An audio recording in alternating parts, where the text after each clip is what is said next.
Hola a todos y bienvenidos a un nuevo episodio de nuestro video podcast institucional La IUE nos conecta. Estamos muy agradecidos a aquellos que nos dan visualizaciones semana a semana y los seguimos esperando los domingos al mediodía. Hoy les traigo una invitada muy especial que es Lina, con quien hablaremos de un tema que a todos nos compete, desde estudiantes, docentes, administrativos, y es ¿qué pasa cuando nos enfrentamos a hablar en público? Bienvenida, Lina. Bueno, muy buenas tardes para todos. De antemano les agradezco la invitación a este espacio. Mi nombre es Lina Delgado. Actualmente soy docente de tiempo completo de la universidad. Formo parte del equipo de Humanidades y brindo apoyo al laboratorio de lectura, escritura y oralidad de la universidad, específicamente en la competencia de oralidad. Bueno, Lina, bienvenida. Agradecemos mucho que estés en este espacio para compartirnos todos tus conocimientos, porque siento que el tema del día de hoy pues, nos toca a todos de alguna manera. Bueno, creo que yo que he estado expuesta, digamos que al manejo de grupo por mi profesión, ha sido muy difícil en ocasiones, incluso a veces aquí también es difícil todo el tema de cómo es hablar en público, y a veces el público no está de manera directa con nosotros, sino que está a través de las pantallas como ustedes, y que pues son unos temas que nos retan en ay, cómo me va a recibir, qué les digo. Cuando somos tan jóvenes está ese miedo de, bueno, si me van a tomar como una profesional o no en el campo laboral o académico. No sé, de pronto tú que has tenido la experiencia de conocer las historias de varios estudiantes, ¿qué nos podrías decir respecto a cuáles son esos miedos o mitos más comunes de hablar en público? Que el miedo principal que se presenta al momento de hablar en público es ¿qué van a decir de mí? O ¿cómo me van a juzgar? ¿Por qué? Porque cuando yo me enfrento a un público, estoy expuesto ¿a qué? A la mirada del otro. Otro miedo muy frecuente es, por ejemplo, yo estudié algo, pero me da miedo que se me olvide al momento de exponer, o me trabo, no me salen las palabras, o de pronto el profe, en el caso de ustedes, el profe me va a hacer una pregunta y si me corcha, ¿qué hago en ese momento? Entonces digamos que esos son como los miedos más frecuentes que se presentan al momento de hablar en público. Profe, bueno, y teniendo en cuenta esos errores más comunes, ¿cuál crees que son como las formas en las que las podemos mitigar? Porque finalmente estamos expuestos durante toda la carrera a estar frente a un público, desde las exposiciones en clase, incluso en la virtualidad. Recuerdo que en pandemia de todas formas era muy incómodo tener que hablar en público, y ahora pues que volvimos a la presencialidad es un reto muy grande porque pueden haber grupos muy personalizados hasta grupos excesivamente grandes. Te voy a hacer una pregunta. Cuando tú has sentido miedo frente a algo, ¿cuál ha sido la fórmula para tratar de mitigar ese miedo? ¿Cuál es la principal fórmula para mitigar un miedo? Yo diría que la preparación. La preparación, pero también enfrentando el miedo a cualquier situación, ¿cierto? Entonces, primer paso, enfrentar, exponerme frente a esa situación. Y segundo, claro, la preparación, porque si yo no me preparo para hablar en público al momento en el que tengo esa intervención, ¿qué va a suceder?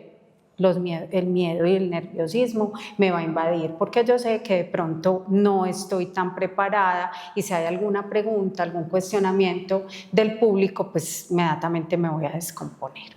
Cuando yo te digo que el miedo se vence enfrentándolo, es que uno que observa muchas veces en ustedes los estudiantes, que uno hace, por ejemplo, una pregunta en clase, nadie responde, todos se quedan mudos.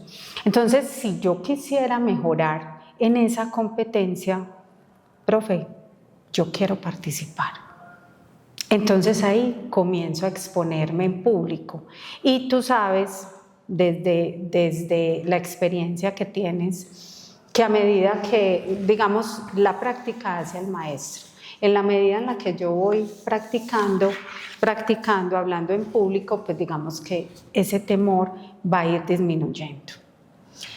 Profe, entonces, bueno, en términos ya más conceptuales, ¿cuáles serían las competencias que debemos fortalecer para enfrentarnos a ese miedo? Bueno, más bien las competencias a nivel de oralidad. En general, todas las competencias comunicativas. Si tú quieres ser un buen orador, tienes que ser muy buen lector y muy buen escritor.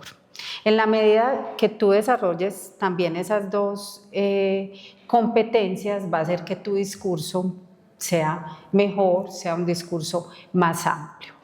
Ya hablando a nivel de habilidades orales como tal, entonces ya dentro de la oratoria se trabajan, digámoslo así, unos ejercicios que permiten, por ejemplo, fortalecer el manejo de la voz, el manejo del lenguaje no verbal, por ejemplo, que también es tan importante, digamos que es vital en el acompañamiento del discurso oral que yo esté haciendo. Profe, algo que yo he vivido y que también he visto que muchos de mis compañeros hacemos es que cuando en público nos sentimos expuestos a nivel del lenguaje corporal cambiamos mucho. Entonces nos recostamos en el tablero, el celular es la más efectiva de todas, incluso cuando estamos en ambientes informales y no académicos, sino que voy a pasar por un grupito y me da como pena interrumpirles la conversación, cojo el celular y finjo que no les estoy prestando atención. Entonces sí me parece muy curioso las formas que adoptamos como para enfrentarnos a esos espacios donde nos vemos retados, que son finalmente como escondernos a nivel corporal. Entonces me gustaría que de pronto nos contaras uno cómo identifica que de pronto está teniendo esas formas de, no sé, de pararse, de hablar o demás y que reflejan ese miedo. Bueno, Isabela, eso es lo que nosotros llamamos muletillas no verbales. Y es una forma, digamos, de esconder un poquito el miedo o la ansiedad que nos da enfrentarnos a un público. Una de las formas es ir adquiriendo conciencia de eso, profe, pero ¿cómo adquiero conciencia? Hay un ejercicio que yo les digo a mis estudiantes y es: pídanle a un compañero que los observe o que los grabe. Entonces, cuando uno ya alguien lo observa o luego se ve en un video y dice, ay, es que de pronto yo juego con los accesorios, me cojo mucho el cabello, tengo, por ejemplo, un lapicero y descargo constantemente la tensión en el lapicero o en los anillos, o lo que tú decías del tablero, es muy frecuente.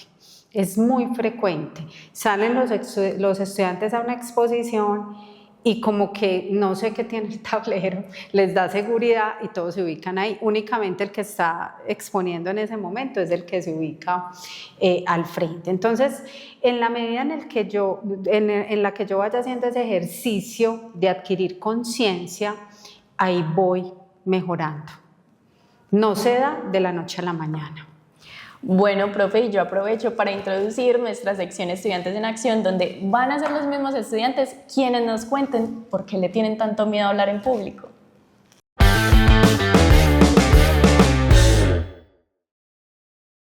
Hoy estamos con Juan José y nos va a contar él qué opina. Bueno, yo creo que la gente no le gusta hablar en público porque con todos estos celulares, la pandemia y todo eso, la gente se distanció mucho más de la sociedad. Al distanciarse perdió las habilidades sociales para hablar en público y todo eso, y también por pena. Ella es Jace. Bueno, puede ser porque no nos sentimos seguros con nosotros mismos o también con la forma en la que pensamos o decimos las cosas.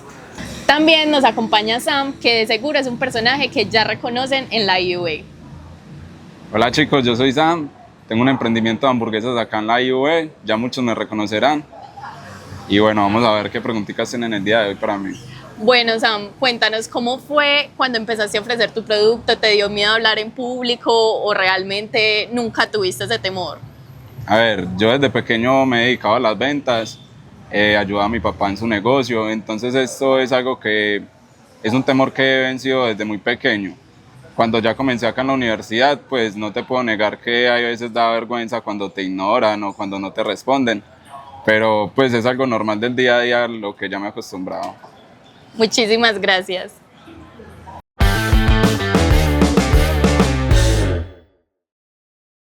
Bueno, profe, ya vimos lo que opinan los estudiantes y sí quisiera preguntarte cuáles son los errores más comunes que cometemos, que a veces cuando estamos en grupos, a lo mejor si no les solicitamos que nos evalúen, ni siquiera nos damos cuenta de que los estamos cometiendo. Pero entonces aprovechemos a la profesional para que nos cuente cuáles son esos errores que ha visto en sus estudiantes.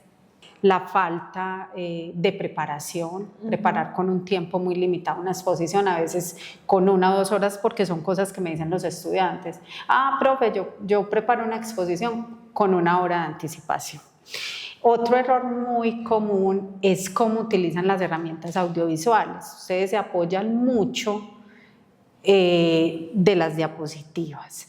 Son excelentes, pero por eso decimos, es una herramienta de apoyo, pero no es la exposición. La exposición soy yo soy el protagonista de esa exposición. Entonces, ¿qué pasa? Damos la espalda cuando estamos en una exposición y aparte leemos tal cual el contenido de la diapositiva y ni siquiera tenemos contacto visual con el público. Ese es un error muy frecuente que se presenta en los estudiantes. Otro error, pues no mantener el contacto visual. Sí lo mantienen, pero con la persona de autoridad, digámoslo así, que es el profe. Entonces piensan que la exposición es únicamente para el profe y no tienen en cuenta que hay un público que también está interesado en escuchar el tema.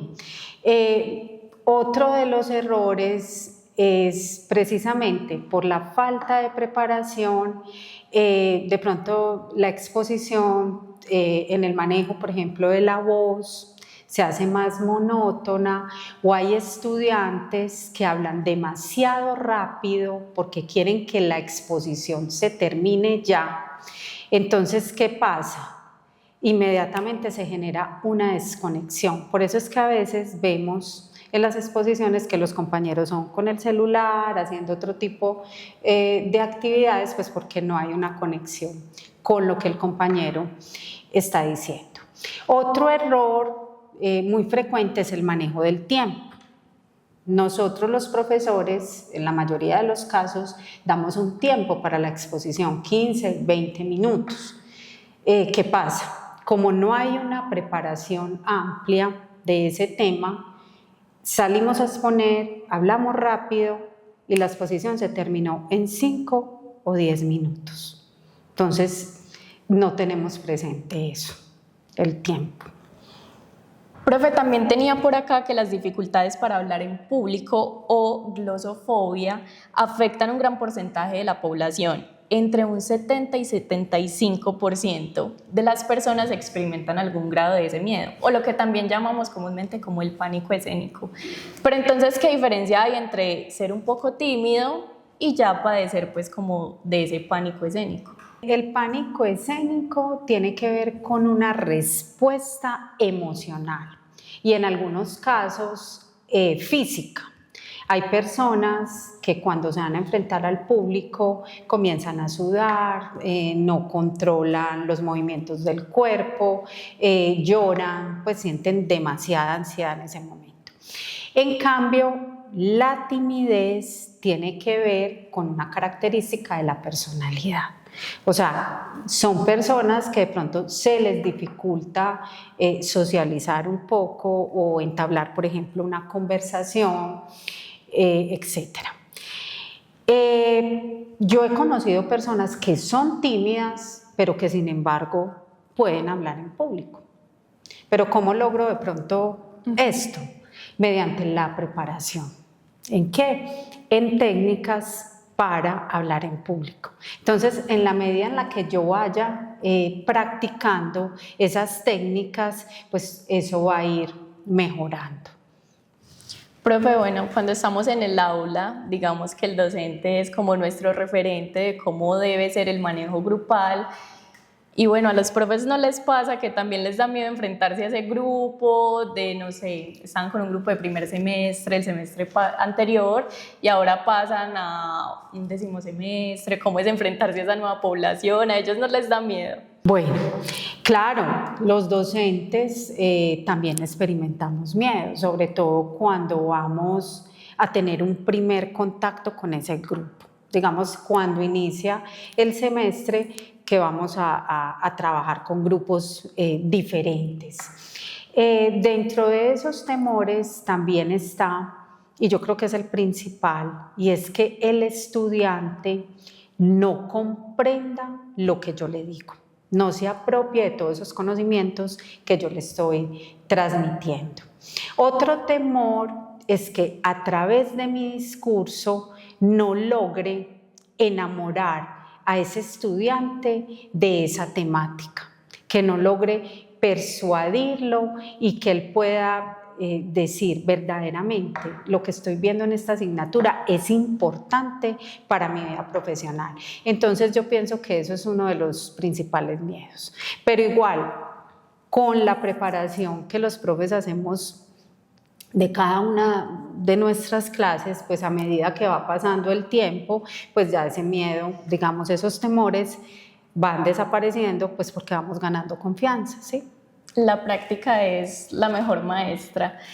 Bueno, y para ir finalizando, yo sí quisiera que nos contaras de pronto desde el laboratorio, ¿cómo nos podrían apoyar a fortalecer esas habilidades?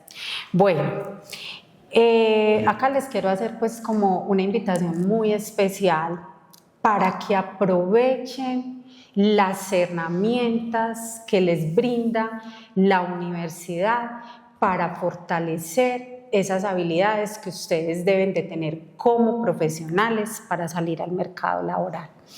En el laboratorio Leo, pues hay un equipo de docentes muy preparados en las competencias de lectura, escritura y oralidad.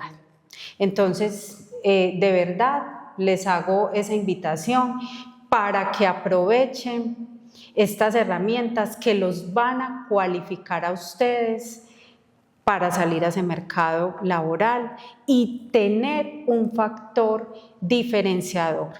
¿Por qué? Porque hoy una de las competencias blandas más valoradas es la oralidad. Lina, muchísimas gracias por todo ese conocimiento, pero antes de irnos, ¿cuáles serían entonces esas recomendaciones? Bueno, muy importante, la preparación, la confianza en nosotros mismos, la práctica constante y perseverante de cada una de las habilidades comunicativas y sobre todo la actitud positiva frente a cualquier presentación. Hablarnos bonito, pensar que nos va a ir bien en cada intervención. Bueno, ya escucharon todos qué podemos hacer para mejorar esas habilidades. Los esperamos, como es usual, cada semana, los domingos a mediodía.